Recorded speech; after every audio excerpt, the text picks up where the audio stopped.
nice guy relationships, the definition and meaning, and how this is different to other relationships. So let's start with just defining what an actual basic relationship is. I'd say a relationship is a romantic partnership where two people have explicitly crossed the line from dating or friendship or something else into a committed partnership with a label like girlfriend, boyfriend, husband, wife, husband, husband, whatever it is. You're now calling yourselves in a relationship.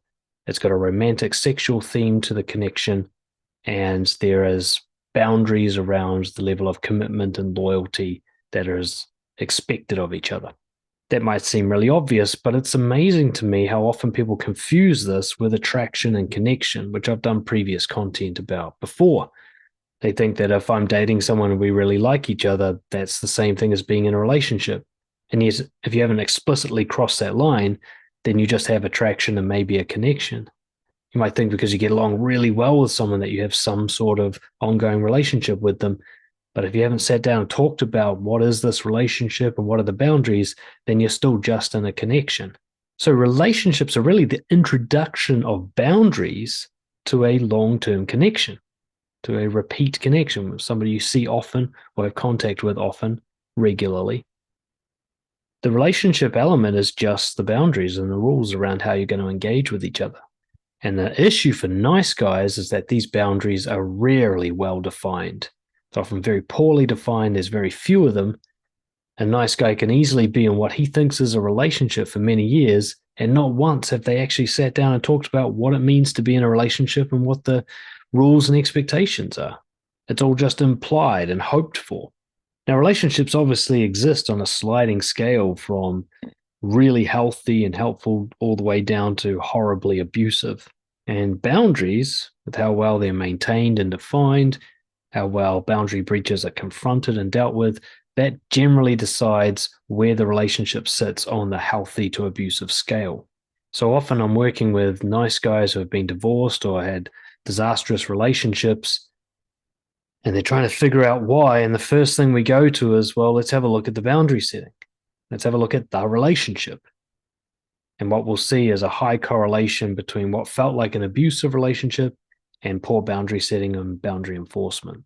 So, nice guys, the boundaries are either covert contracts, which means that they're kept inside and hoped for, and they're not spoken aloud. You might hold someone to account for breaching those boundaries, but not explicitly. You'll just sulk or punish them or give them the cold shoulder when they've done something you don't like, but you don't actually say that I want you to do this or I don't want you to do that. Covert contracts are absolute poison for relationships. I've already done a whole video on that. Well, the boundaries are just non-existent. The pushover type nice guy is just fawning all the time and just doing whatever it takes to make his partner happy. He has no internal sense of what's right and wrong. He just adjusts to his partner and her pleasure. Well, the boundaries are inconsistent. They're based on mood and feeling. And what happens today doesn't match what happens yesterday or tomorrow. You just come up with rules as you see fit. This poor boundary setting practice comes from an innate nice guy belief that confrontation is bad, the conflict avoidance thing that most nice guys have in common. We think that confrontation hurts relationships, and so boundary setting, which is obviously such a provocateur for confrontation, gets put aside. We avoid anything that might cause a fuss.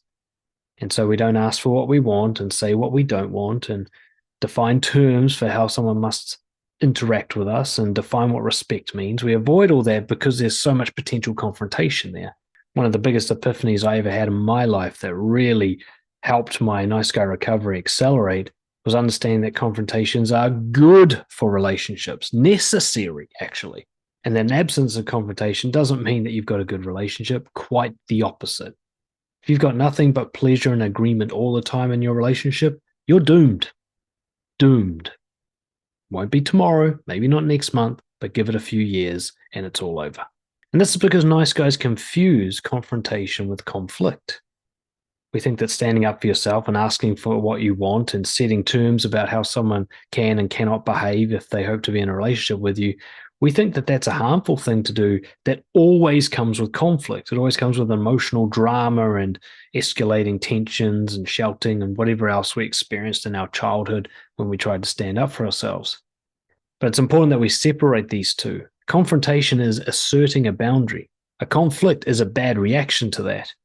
They're not actually the same thing. Two healthy people don't have conflicts, but they do have confrontations. So it's not unusual for a nice guy to be in a relationship that's never been clearly defined, beyond perhaps, say, we can't see other people, or just whatever his partner says is right and wrong. He never has a say in it. He just placidly agrees with everything. Over the months and the years, this grinds him down into a kind of prison of servitude and unspoken resentment, as everything he secretly wants goes unmet. And he starts to blame his partner for his own feelings of inadequacy and unfulfillment, despite the fact that he has refused to take responsibility for making those things happen himself. And of course, on the other side, his partner will start to resent him for being spineless, boring, flavorless, and for being unable to trust that he could stand up for her because he doesn't stand up to her. The guy will start giving up on things. He lets go of his big dreams for the future. The hobbies start to fade. He stops seeing his friends. And basically, he just starts catering to his wife or even his children, their demands and their needs, always prioritized. He's always self-sacrificing. And all this does is create resentment from everyone involved. Nobody wins. And yet he'll just keep doing it because he still thinks that confrontation's even worse than this. It won't be until he's in divorce court that he realizes, maybe I should have confronted her, but now it's too late. It creates what I call green light syndrome. The guy becomes so avoidant of any kind of tension that he will not act without a green light. He will not do something that does not clearly have encouragement and permission. Generally, he has to wait to be told to do something or wait for somebody else to lead. I quite often get emails about this being a problem in the bedroom. The guy just does not initiate. The woman thinks he doesn't want it anymore. Sometimes he's actually given up on it because it becomes so confrontational to have sex. But the issue is he can't move without her making the first move. And the woman has to adopt the kind of masculine role in the relationship, whether she's naturally masculine or not. And he isn't even feminine. He's just passive. He's just this follower. So the decision making, especially for the family, the decisions that affect everybody in the family, get dumped onto the partner. And the nice guy just sort of plays this easygoing, like, I'm cool with whatever you're cool with role that doesn't actually help anyone and just places a huge burden on the partner and also makes her doubt whether he really enjoys anything that's happening because she can't trust what he likes when he doesn't express what he dislikes. This can end in a number of ways, but most commonly for my clients, it ends in an emotionless stalemate, a kind of living with a flatmate situation where all the tension is gone, feels like you're just with a relatively pleasant friend who never upsets you. And of course, this leads to either a divorce and breakup or the long-term silent suffering. So many nice guys have parents who are people pleasers and they've stayed together because they're from a different generation, but that's the only reason they've stayed together. There is nothing left in that relationship. There's empty and hollow. It's just people going through the motions. It's horrible to watch. Solutions. Well, this obviously requires a major reset, particularly around boundaries. Basically, you have to restart the relationship, as in start again with boundaries. It requires not only that boundaries are set, but they're enforced.